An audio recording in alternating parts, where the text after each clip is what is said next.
Okay, we are in Ecclesiastes 8. I'm assuming everybody has the paper for chapter 8, so you can take notes if you'd like to.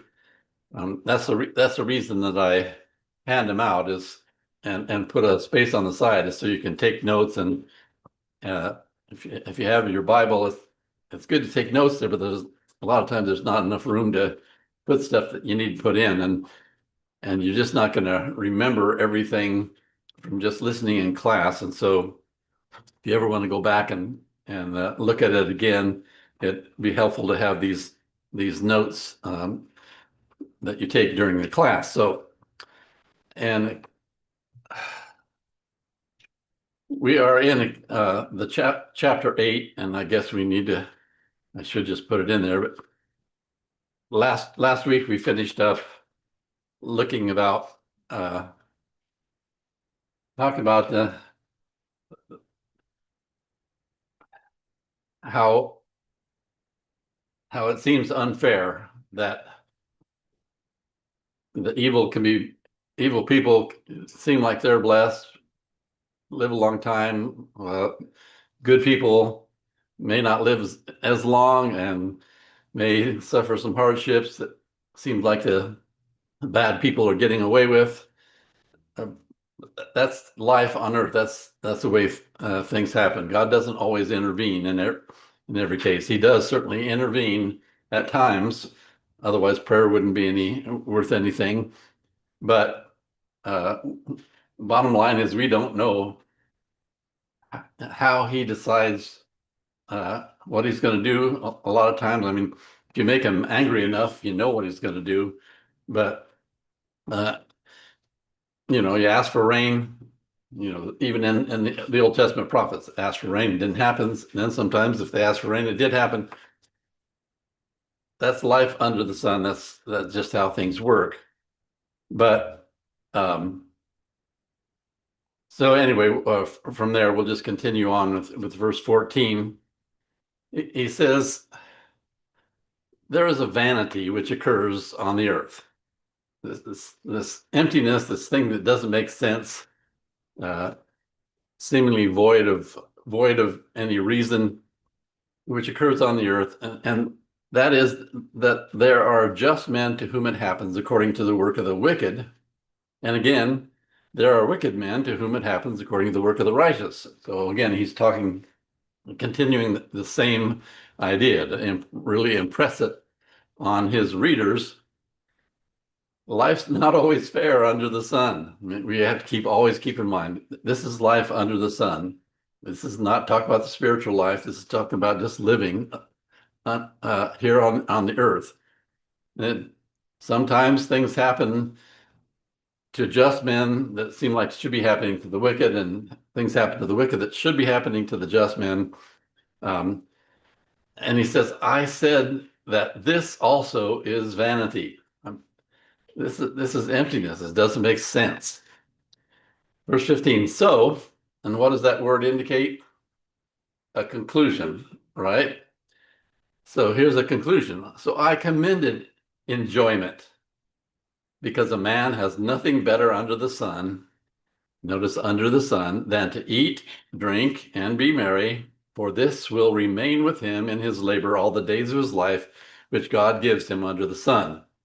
So here's the fifth out of the six statements that talk about this kind of thing. He's emphasizing over and over again that the way to live this life is to enjoy what you have.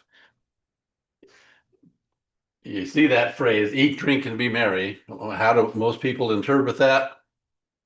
Have fun, enjoy life, don't worry about tomorrow. Yeah, go out and have a party, and like you say, and don't worry about tomorrow. Well, that's not what he's saying. He is saying enjoy what you have and eat and drink and be happy. This is what sticks with you all the days of your labor. You're working under the sun, the days of his life which God gives him under the sun. We're allowed to live so long on this earth, and as long as we live, what sticks with us through life is the enjoyment that we get out of it. It's not saying to go off and party all the time or just to throw fate to the wind and do whatever you want to do. That's not what he's saying at all. Be happy. Yeah, enjoy your life. I think I mentioned before about Jesse going over to Africa, and those people over there live on dirt floors. They eat chicken that is practically, you have to just bite really hard just to get a bite of it because it's so tough. And the same thing with their goat meat, and they scrounge whatever vegetables that they can get. And they don't have electricity, they don't have running water, don't have a bathroom, don't have a kitchen. They build a fire in the middle of the place, and the smoke goes out the ceiling, and those people smile all the time. They enjoy what they have, and that, whatever state you find yourself in, is what he's trying to get at. You may be living a good life, but you still have trouble that happens from time to time. You still can be happy in that, just knowing this is how life works. This is not the end. I'm living life under the sun, but what the New Testament teaches us, is this where we belong? No, we're sojourners and pilgrims. We're just passing through. That's all. There's something else beyond that, which he's going to get at the end of this book. But anyway, Sue? Well, one of the other things about there is they all live like that. So it's not like in the villages, that's how the villages are.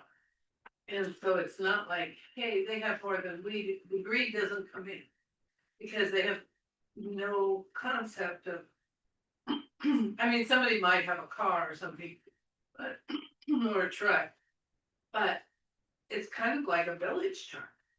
I mean, he does things for the whole village. So there's no jealousy or greed. I even asked Jesse, is there something we could send them? And he said, well, we talked about that. Like maybe send the kids of basketballs or something. But it could cause a conflict. And we don't want that to happen. Because what if we send 7 basketballs and there's 9 kids? And we don't know for sure. And then somebody gets left out, or they try to steal the basketball. And he said, their life is good. Why confuse it? Yeah. Yeah, if you can't blanketly improve something, all you do is you can cause problem by introducing. That's what happens when someone passes away and there's a will. Crazy things happen with the children. They're fine until that money shows up, and then they fight over it. That is life under the sun. So the best thing to do is just learn to enjoy it, what you have. Being able to eat is good. You can enjoy that. Most people eat because they like to eat, not because they need to. I mean, not sure we get hungry and we eat, but most of the time we eat times when we're not that hungry, or we eat more than we need to satisfy the hunger. Bottom line is enjoy what God has given us, eat, drink, and be happy.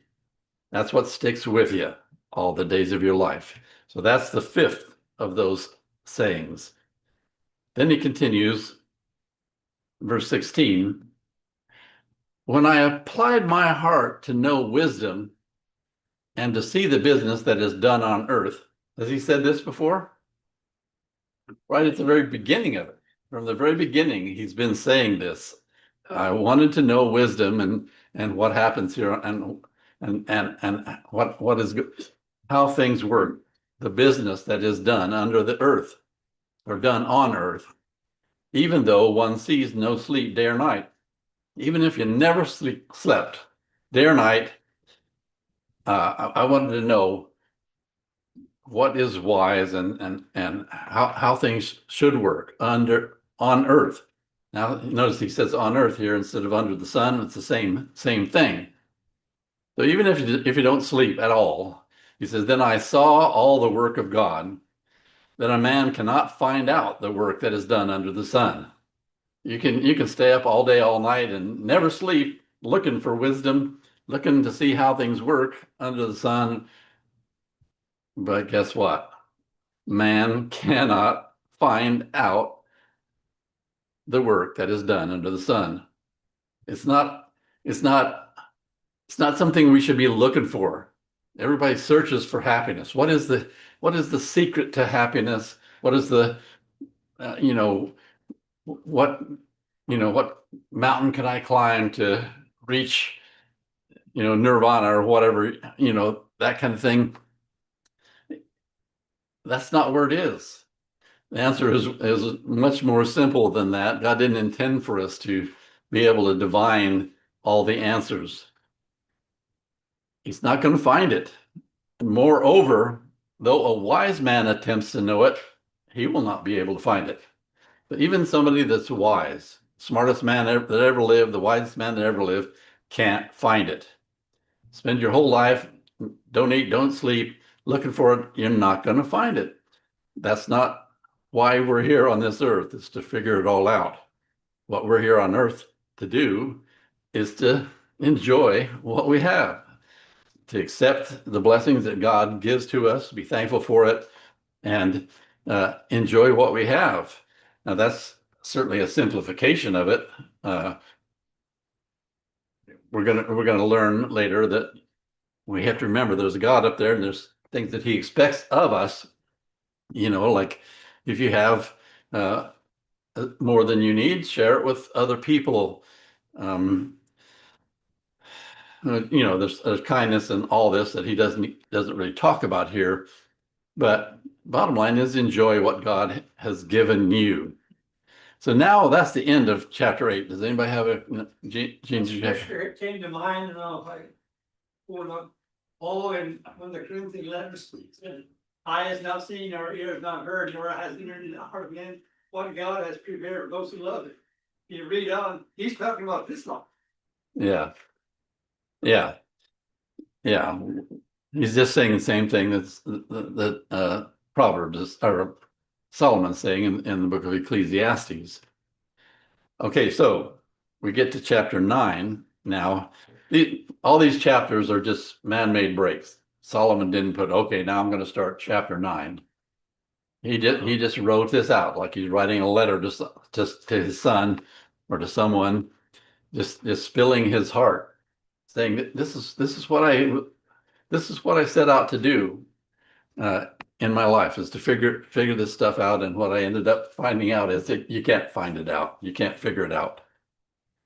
So in verse 9, he says, "For," here's some reasoning for you. "I considered all that is in my heart, so that I could declare it all." He said, I thought about it and thought about everything that was in my heart, all the things I had learned, all the things that I experienced and all that. I wanted to figure it all out so I could tell it to other people, so I could declare it all. That the righteous and the wise and their works are in the hand of God. Now, that is an important phrase right there. Does that kind of mean that whatever happens, God allows it to? Yeah. God knows what's going on. You had that old commercial for Allstate. You're in good hands with Allstate. Does that mean nothing ever going to happen? You're not ever going to have an accident? No, but if you do have an accident, what's going to happen? They're going to take care of you. That's what this means. He says, the righteous and the wise and their works are in the hand of God. God has got your back. I will take care of you. Not saying everything's going to be a bed of roses. Yeah. In fact, Jesus said in John 17, I think it is, you will have tribulation in this life. That's going to happen because of forces of evil working, and that's going to happen. But he says, Lo, I am with you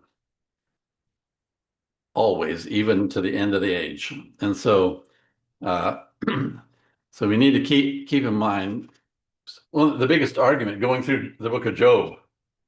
Job had all this bad stuff happen to him, and what happened was because Satan had told God, look, you bless him so much, no wonder he likes you. You take that stuff away, and what's going to happen?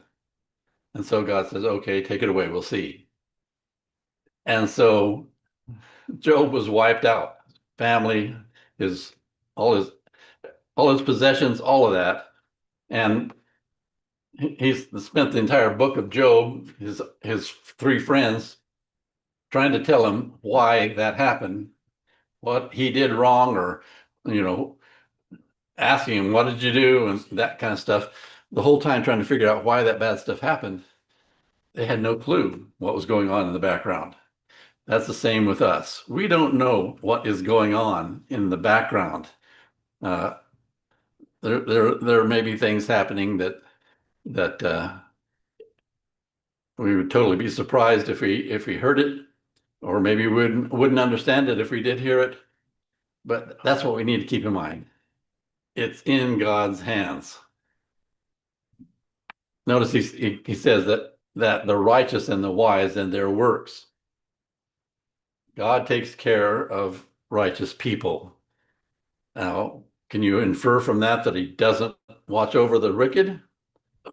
That's a fair assumption. But God does cause the rain to happen to both. He gives oxygen for everyone to breathe. It's available everywhere. There's food all over the earth. It's available to anybody that wants to go get it. So he does bless them, but it's a different way than he looks at the righteous people, the ones that are trying to do his will. God has got your back. That's awesome to know, because we all go through troublous times. You can't get through it. That's life under the sun. I can't remember if did we already, I think it's in, we just looked at it.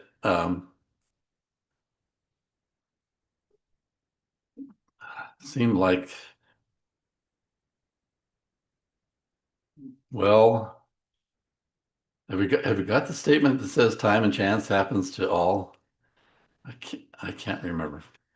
Anyway, either we did it, or we're going to get to it. Things happen. It's not always God causing every single thing to happen. That's the big mistake people make. Why did my dad die? Why did my child die? Why did that poor little kid get cancer? Why did God do that? People don't ask why it happened. They ask, why did God do that? Well, God didn't necessarily do that. And you can't blame God for every bad thing that happens. And so that's what we need to keep in mind. Bad things will happen, but God has got your back. And so right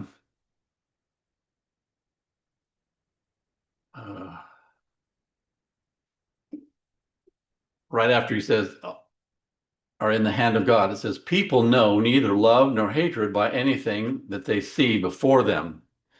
All things come alike to all. What he's saying there in that first phrase, people know neither love nor hatred by anything that they see before them. What you see in front of you isn't necessarily how things really are. You can be looking, say, for example, at somebody and they're smiling at you, but what's in the back of their mind? If I had a chance, I would, who knows what. So just by looking at things, you don't necessarily know. I mean, you can look at somebody and they're angry as a bee that's been stirred up in the hive, and they look angry and, oh, this guy hates me. But does that mean he really hates you? He doesn't like what you just did, maybe, but he might have the most loving heart there is and care about you so much. That happens almost every day of our lives. You know, husbands and wives get angry with each other from time to time. Looking at their face, you think, oh man, he doesn't love me, or she doesn't love me. But the reality of that is, yeah, there's great love there. So just by looking at what's in front of you doesn't mean you know love and hate by what you see, because things aren't always what they appear to be. So then in verse 2, he says, all things come alike to all. One event happens to the righteous and the wicked. Now, ultimately, what's the one event that happens to us all? Death. People might throw in taxes in there, but That even like a earthquake or a tornado. You know, people living in that area, there's good and there's evil. right. And they're all suffering the same.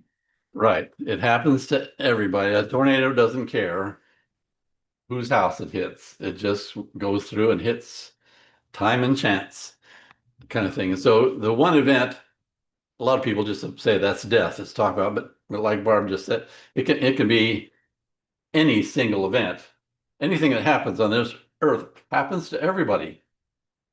To the good things, and to the righteous and to the wicked, to the good and the clean, and to the unclean, to him who sacrifices, to him who does not sacrifice. It doesn't matter. There's things that happen. They happen to everybody. This is life under the sun. As is the good, so is the sinner. He who takes an oath as he who fears an oath. So, well, it doesn't matter if you're a good, righteous person or a bad person. Things happen to you just like it happens to them. But then he says in verse 3, this is an evil that in all that is done under the sun, that one thing happens to all. Now, when we hear the word evil, what do we think of? Bad. We think bad, but it's usually in a moral sense that we think of, right? He's that evil person. You don't think, I well, think of God. I think that. yeah. There's God. But what it means in this context is something bad that happens. Just anything that happens that you don't like. And he says, this is a bad thing in this life, and that is, you know, when I say in this life, I mean under the sun, as he says here. One thing happens to all. Doesn't matter, no matter what that one thing happens to be. It happens to everybody, but death is certainly, I'm sure, on Solomon's mind. It says, truly the hearts of the sons of men are full of evil, full of bad, this moral evil, thinking about, doing whatever to accomplish, out of jealousy or greed or whatever, thinking about doing stuff that is not right. He says, madness is in their hearts while they live, and after that, they go to the dead.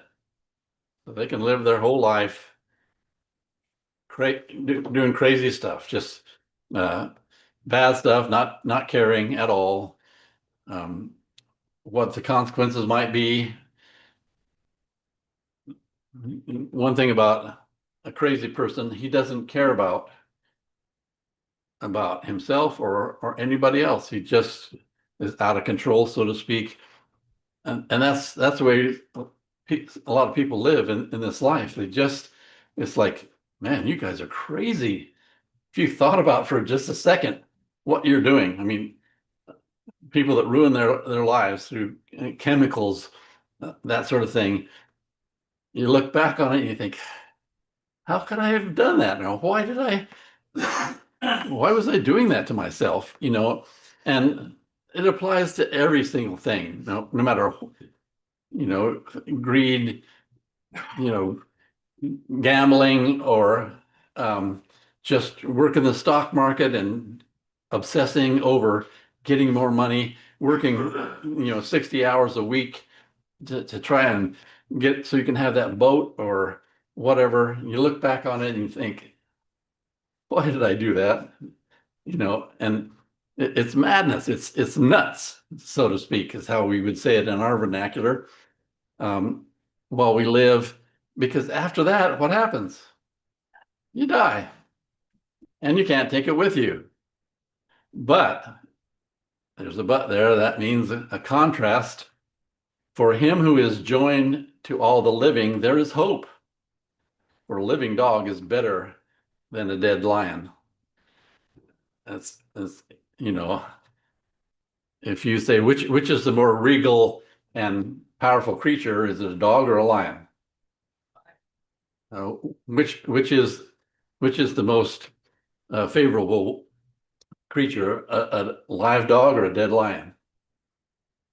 It's the live dogs. He just used that. It's a funny way of putting it. But as long as you're alive, what do you have? You have hope.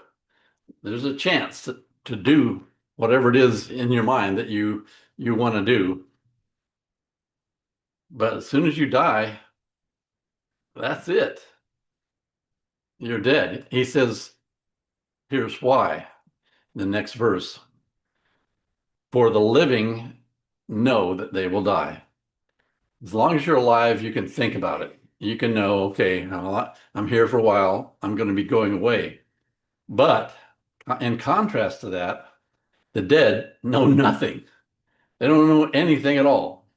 As long as you're alive, you can think about what's going to happen in this life and what it means when the end of your life comes, or what can I do before that end comes. You can contemplate it. You can think about it. You can accomplish stuff as long as you're alive. But once you're dead, you don't know anything.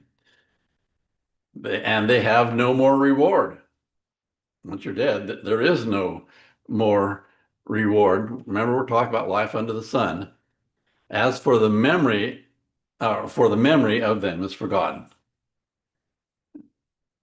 There's no reward. Nobody remembers you. And when he says that's a generalization, for the next generation or two, maybe somebody will remember you. But that third or fourth generation, you're gone. You're out of sight, out of mind, so to speak. So as long as you're alive, that's when you can do something. That's when you can think about stuff. That's when you can do stuff and be impactful on not only on your life, but on other people's life, that they will think good things about you and that sort of thing. But it's only while you're alive, because after you're dead, it's not long before nobody even remembers anything that you did. Verse 6, also their love, their hatred, and their envy have now perished. Anybody that has passed on from this life,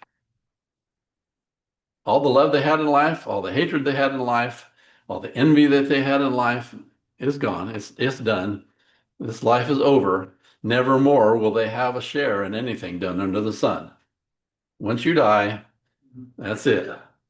The rich man, Lazarus, Jesus said, he says, you know, tell those guys, my brothers, you know.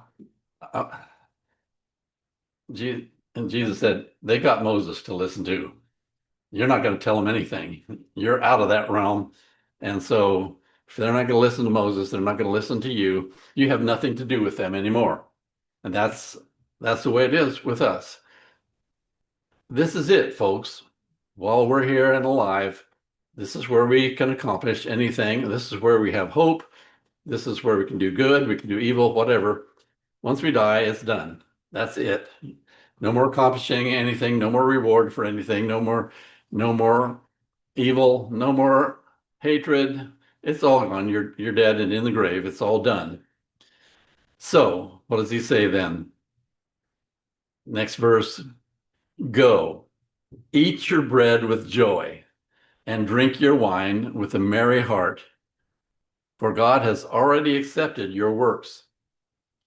Let your garments always be white, and let your head lack no oil. I'll talk about that stuff in a minute, but I just want to read the rest of this.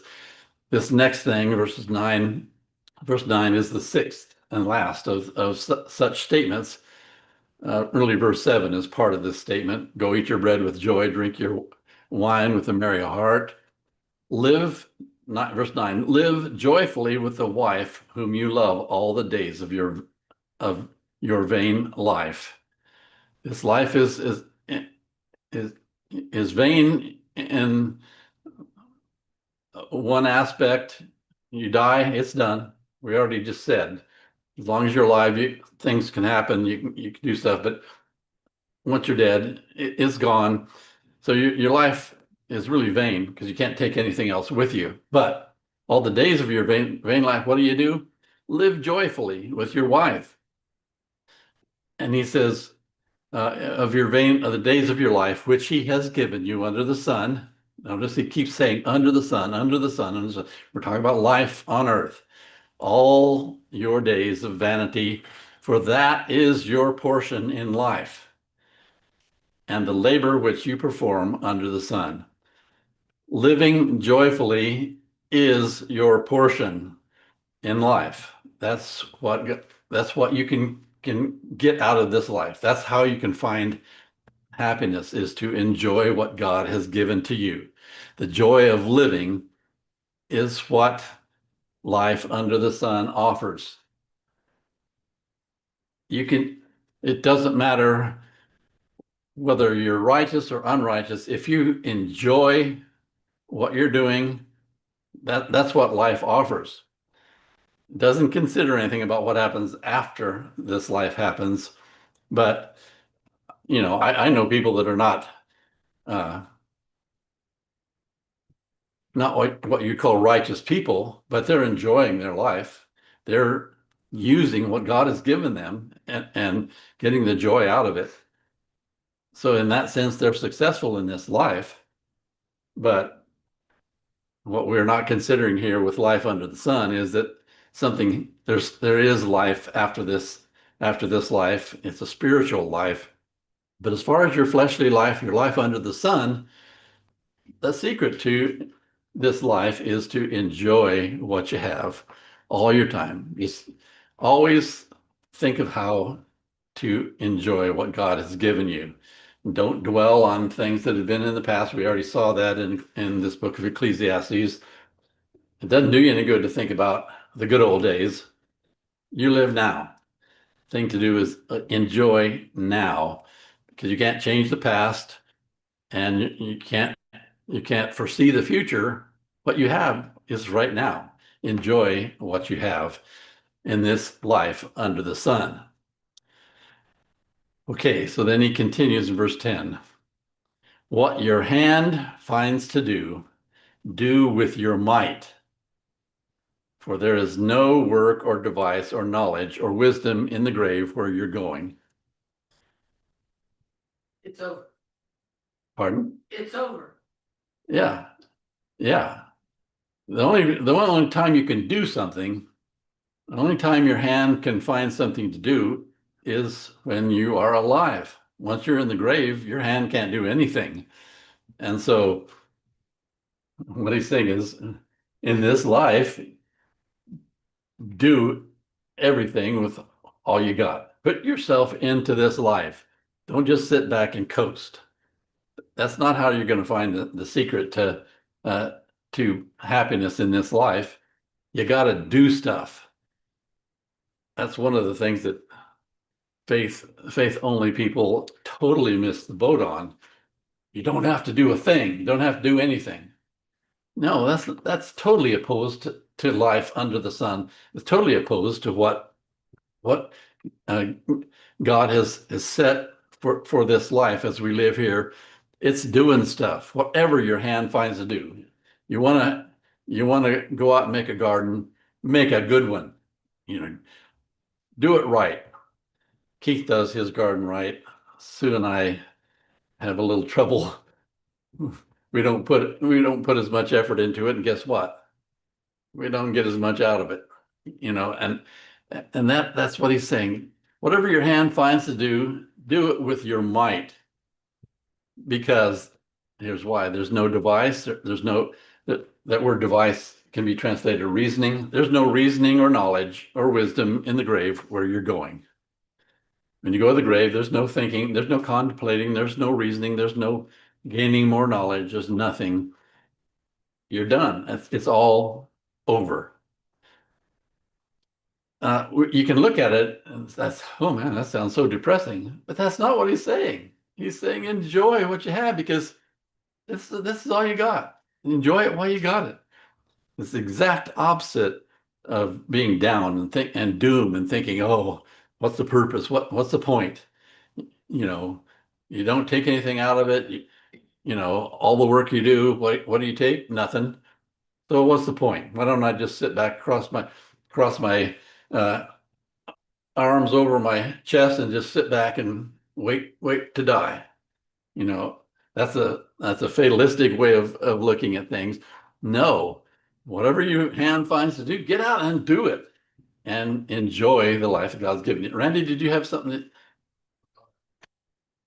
When you do things, are you gonna do them and complain about opportunity you had to do them? Are you gonna complain about what you don't like all the time? Or are you just gonna say, thank you, I have something that I can do it with pleasure, get joy out of it, be happy and have hope? Because without faith, without hope, you don't have a lot to look forward to. How do you want to finish your life? A lot of times you don't know how it started, but you know, you can look at where you were heading. You can look at I am going to die. How do I want to, what kind of legacy I choose to leave to the next generation as an example? That's a lot of things to consider too. yeah. Well, there is that to consider, but what did he just say? They don't remember you.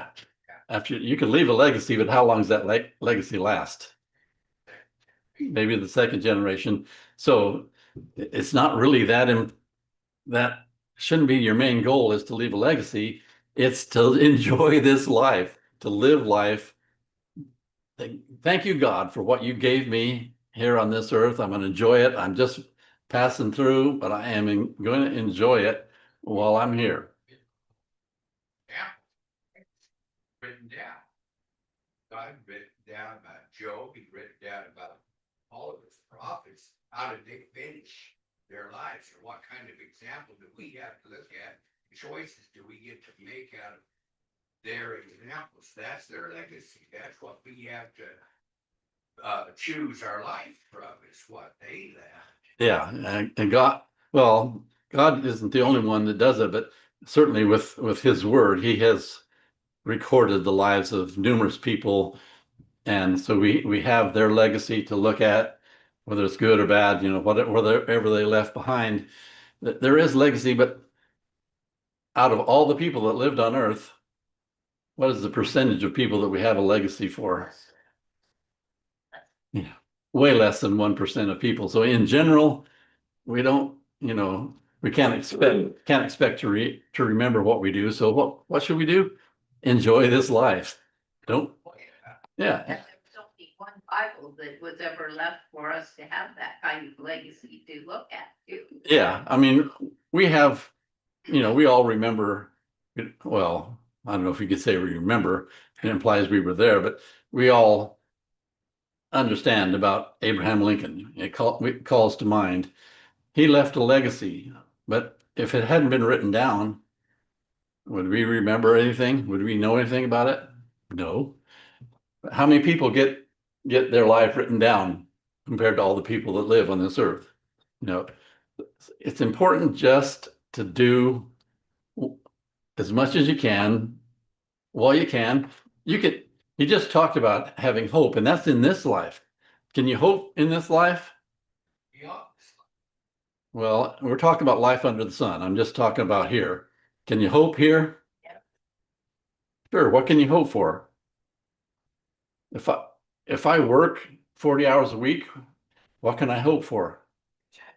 I can get a paycheck at the end of the week or at the end of 2 weeks or whatever it is. I work. I'm working, but do I have what it is I'm working for? I don't have it. But do I desire it? Yes, I wouldn't be doing this if I didn't. Do I expect it? Yes, I wouldn't be doing this if I didn't expect it, but I have hope of getting payment for the work that I do here. When you raise a child and you do bend over backwards, you uh, deny yourself and all that kind of stuff. What are you doing? You're hoping for what? Yeah, the better life you did. That they'll have a better life than you and that they will look at you and say, thank you. I really feel blessed that you were my mom or my dad. That's what we're hoping for. That's why we have children, is so that we can nurture them and they'll grow up to be good people and that they'll love us. That's what we're shooting for. And so, yes, there is hope just in life under the sun. I'm not talking about spiritual life, life after death. I'm just talking about this life. You can have hope. You can shoot for things and expect for them to come about. You can wish all you want and you can go for it, but you may not get it.